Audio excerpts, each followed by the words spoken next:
The most frequently asked question to me by any client who approaches me for a home loan or a loan against property is what are the terms for part payment and pre-closure of the loan.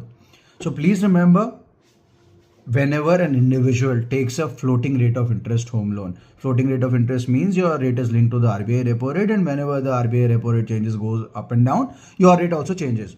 So whenever you take a variable or a floating rate of interest home loan or a loan against property, there is no terms and conditions on part payment or pre-closure, which means suppose you take the loan today, even tomorrow you want to come and close the entire loan, there's absolutely no penalty, no charges, no questions asked by the bank. These are RBI guidelines. These are sacrosanct. No bank can alter these. If you meet a banker and he says, that, you cannot close the loan for next 6 months, you cannot do for any part payments for the next 6 months, these are all false information. Okay.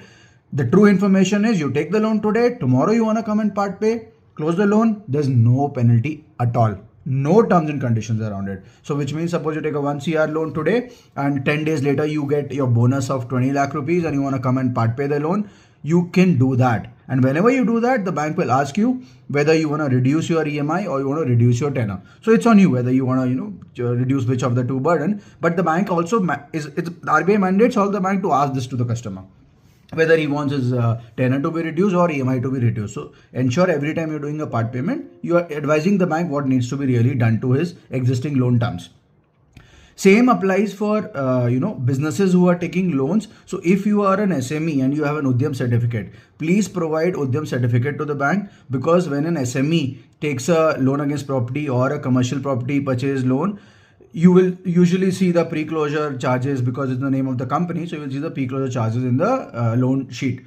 But if you're an SME and you provide your Udyam certificate, the bank again cannot charge you any pre-closure penalty or a part payment penalty. This is also as per the RBI guidelines. So there are some RBI guidelines specific to individuals, floating rate of interest home loans and SMEs, which are sacrosanct, which cannot be compromised by any bank under any circumstance. So please read carefully. If you still have doubts around it, please feel free to ask me about anything around it. Thank you so much for today.